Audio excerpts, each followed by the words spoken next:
Oi, gente, vamos dar continuidade às nossas reflexões. Então, estávamos dizendo da última vez no vídeo do suicídio que um ponto que precisamos refletir é que tipo de atenção estamos dando às crianças nesse momento de vivência da humanidade. A criança já passou por diversas fases, assim como todos nós, na história do ser humano, e chegamos a uma fase em que a criança passou a ser o centro da atenção das famílias, mas o que é importante mesmo é que a gente saiba que a criança é um sujeito de direitos, como qualquer um de nós. Então, desde a concepção, esse bebê, essa criança é um sujeito de direitos. E isso é importante nós refletirmos, porque a atenção a isso determina como é que a sociedade vai encaminhar o seu desenvolvimento. Estamos passando nesse momento, não é o único, ele é muito especial na história, porque contempla uma transição, e nossa geração e a geração que vem nascendo é a que vai herdar essa nova forma de vida social. E muitas mudanças, eu acredito, até já disse que nos últimos 100 anos nós vivemos mudanças fantásticas na nossa história de evolução, e o que está marcando essa fase agora é a velocidade de transformação de tudo, provocando em todos nós uma desorientação, digamos assim, né? Dificilmente as relações agora estão verticais, de cima para baixo ou de um superior ao outro. Nós estamos vivendo mais de uma maneira em que as relações estão horizontais. E nesse contexto, o que a gente vê é que, por exemplo, as crianças, desde muito pequenininhas, tomam o protagonismo da tecnologia de uma forma que nos assusta e nos encanta, porque é uma outra história mesmo. E com essa possibilidade, o que a gente vê? Que as crianças nos ensinam, né? Nós é que passamos a perguntar para as crianças e para os mais jovens: me ensina aqui como é que funciona esse celular, me dá aula disso, daquilo. E isso é algo muito importante, porque marca essa mudança de convivência também nas nossas relações. Pensar que um dia as crianças não tinham voz e hoje elas têm uma voz, às vezes até maior do que a dos adultos, o que é bastante confundido também por aqueles que cuidam, porque não é incomum ouvirmos assim: nossa, eu não sei o que fazer com essa criança, né? Eu não tenho autoridade sobre ela, eu não sei pôr limites, né? A criança passa para algumas pessoas a ser a voz central, a voz determinadora. E isso é péssimo, claro, porque a criança não tem nem material psíquico que segure essa onda, nem físico, e muito menos emocional e de conhecimento, de vivência, de experiência. E ela aparentemente pode ser dominadora, e o adulto dizer: não adianta, não consigo falar com ela, mas a criança está na verdade, absolutamente perdida e isolada, e usando, óbvio, dessa força, porque é a força lá do id, a força do instinto, mas sem a, a formação necessária realmente para segurar a situação. E o adulto se atemoriza e se encolhe diante da voz de uma criança, deixando-a mais perdida ainda nessa constituição, né? Nessa linha da sua formação. Então, isso é algo que a gente tem que observar com muito cuidado.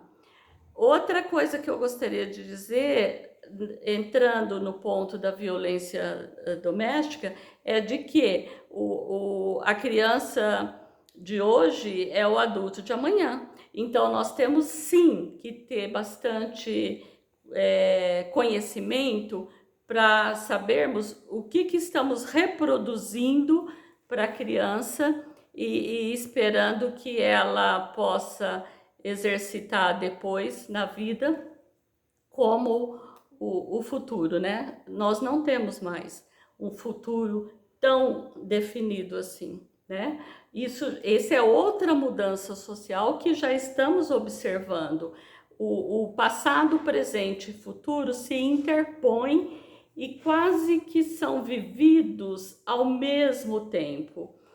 Então, nós precisamos de muito conhecimento mesmo, de muita busca de ajuda, quando é o caso, para compreender essas questões e trazermos para o nosso dia a dia na educação das crianças, do que necessariamente fazer com que elas passem a ser o sujeito que precisa de tratamentos.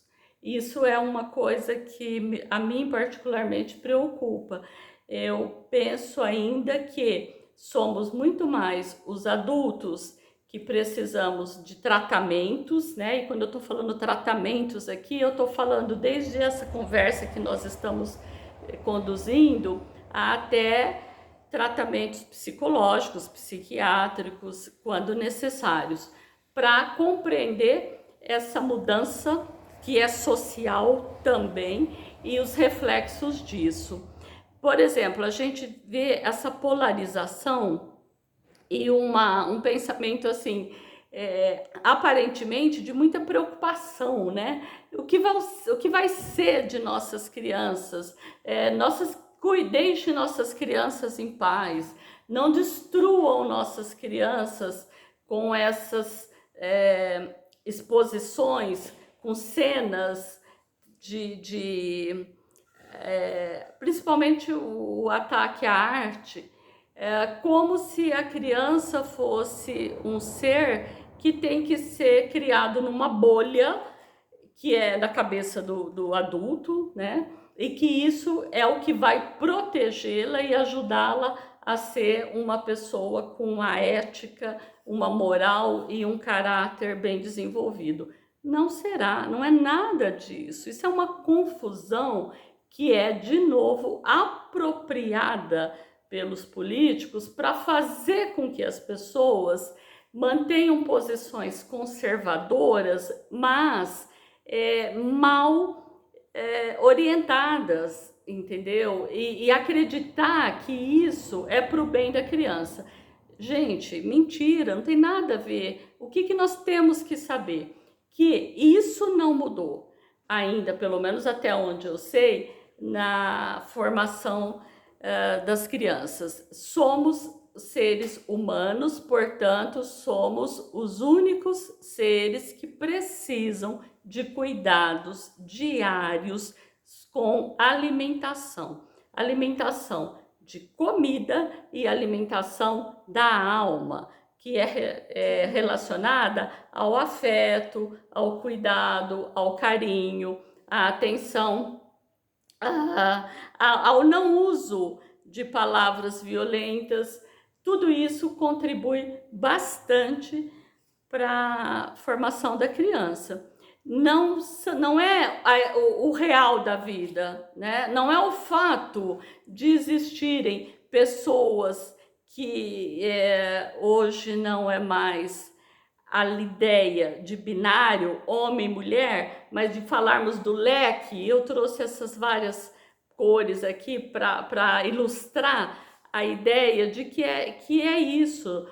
Nós somos um colorido, uma diversidade de pessoas. E é óbvio que a criança sabe disso. Como é que você vai querer dizer que minha criança não precisa estar exposta a isso? Gente, pelo amor de Deus, poupem os professores de ter mais uma dificuldade para que eles lidem, que é o que eu vou fazer com esse adulto que faz umas exigências para mim de não tocar em determinados temas, não conversar isso com a criança na escola, com o adolescente, quando a vida é assim.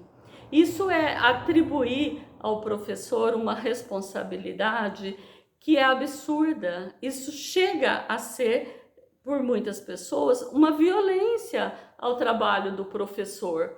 A escola é a segunda socialização da criança. A primeira é o ambiente em que ela vive inicialmente, que é uma família, que pode ter diversas constituições. Por exemplo, uma criança pode ser educada por 2 homens, por 2 mulheres, por um homem, uma mulher, por um homem, uma mulher, 2 homens. Isso não importa.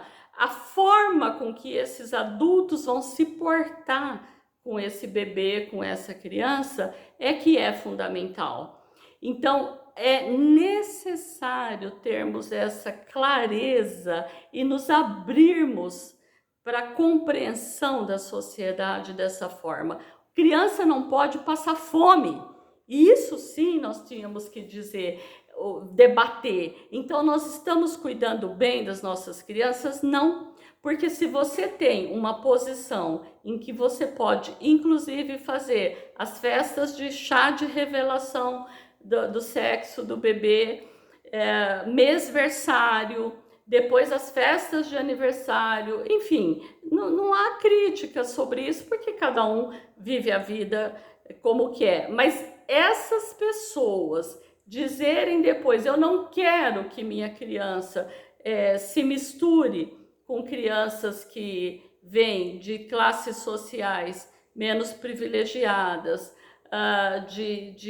ou que tenham pais que têm outra formação que não a tradicional, possa interferir na educação de uma criança, isso sim é crime. Isso sim é nefasto para o desenvolvimento emocional do seu filho, da sua filha. Por quê? Porque essa é a realidade da vida. Comer. Por que comida é fundamental? Porque ela é o que dá a possibilidade da plasticidade cerebral. Lembra que falamos disso num dos vídeos lá no início?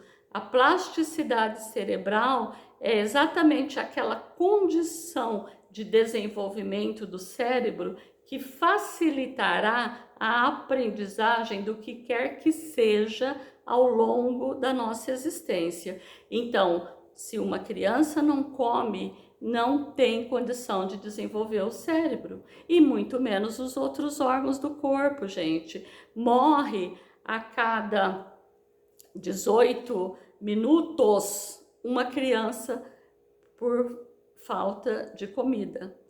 Isso é, então, o primeiro convite que eu faço aqui para que a gente retome a discussão nos próximos em relação à violência, ok? Vamos pensar a respeito?